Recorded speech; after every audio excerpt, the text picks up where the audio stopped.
Killer paraquat దళారులకు చేవ రైతుకి చావు నిషేధించినా సరే గడ్డి మందుని యథేచ్ఛగా విక్రయిస్తున్నారు కొందరు. ఆ కొందరి వ్యాపారుల ధనదాహం రైతుల ప్రాణాలను బలి తీసుకుంటోంది. ఎన్టీఆర్ జిల్లా తిరుమలగిరిలో సత్యనారాయణ అనే కౌలు రైతు పొలంలో పారాక్వాట్ని స్ప్రే చేస్తుండగా మిషన్ వైర్ కట్ అయ్యి ఆ పారాక్వాట్ అతడి నోట్లో పడింది. హుటాహుటిన హాస్పిటల్కు తరలించిన ఫలితం దక్కలేదు. పాపం సత్యనారాయణ చనిపోయారు. ఈ ఘటన విషాదాన్ని నింపింది. గడ్డి మందులపై తెలంగాణ ప్రభుత్వం నిషేధం విధించింది. అలాగే ఏపీలో కూడా బ్యాన్ ప్రకటించారు. కలుపు నివారణ కోసం వాడే పారాక్విట్ని విక్రయించినా నిల్వ చేసినా చర్యలు తప్పవని ఏపీ అగ్రికల్చర్ కమిషనర్ ఇటీవల ఆదేశాలు జారీ చేశారు. కానీ పారాక్వాట్ని నిషేధం లేదంటూ కొందరు వ్యాపారులు యథేచ్ఛగా అమ్ముతున్నారు. ఇదిగో ఇలాంటి దారుణాలకు కారణమవుతున్నారు.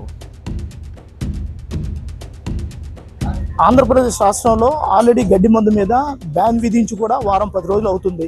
అయినప్పుడు కూడా ఈరోజు జగ్గేపేట మండలంలో కానీ నియోజకవర్గ స్థాయిలో కానీ ఉన్నటువంటి ఏవైతే కలుపు మందులు కుట్లు అయితే కానీ పురుగుల మందులు కుట్లు అయితే కానీ కలుపు మందు ఇప్పుడు వరకు కూడా అమ్మకాలు సాగిస్తూ ఉన్నారంటే ఇది నిర్లక్ష్యం కింద భావించాల్సి ఉంటుంది.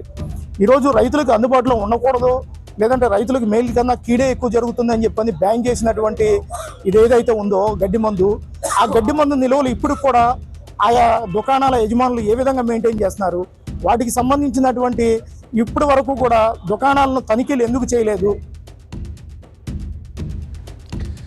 కౌలు రైతు సత్యనారాయణ మృతిపై కేసు నమోదు చేసి దర్యాప్తు చేపట్టారు పోలీసులు. నిషేధిత గడ్డి మందులను విక్రయిస్తున్న వారిపై చర్యలు తప్పవంటున్నారు. ఆయన కౌలు రైతు సార్. ఆయన కౌలు రైతు అయితే కౌలు పొలంలో కూరగాయ మొక్కలు అది వేశారు. ఆ కూరగాయ మొక్కలకి గడ్డి మందు కొడతా అది నోట్లోకి వెళ్ళిపోయి చనిపోయారని చెప్పేసి ప్రాథమికంగా మనకు రిపోర్ట్ ఇచ్చారు. దాని మీద ఇప్పుడు ఎఫ్ఐఆర్ వేసామండి. ఎఫ్ఐఆర్ వేసిన తర్వాత దాన్ని సాక్షులు వీళ్ళని విచారించి అది దాన్ని ఎఫ్ఎస్ఆర్కి పంపించి తదుపరి చర్య తీసుకుంటాం. ఈ గడ్డి మందునే గరళమై తెలంగాణలో పదుల సంఖ్యలో రైతుల్ని బలి తీసుకుంది.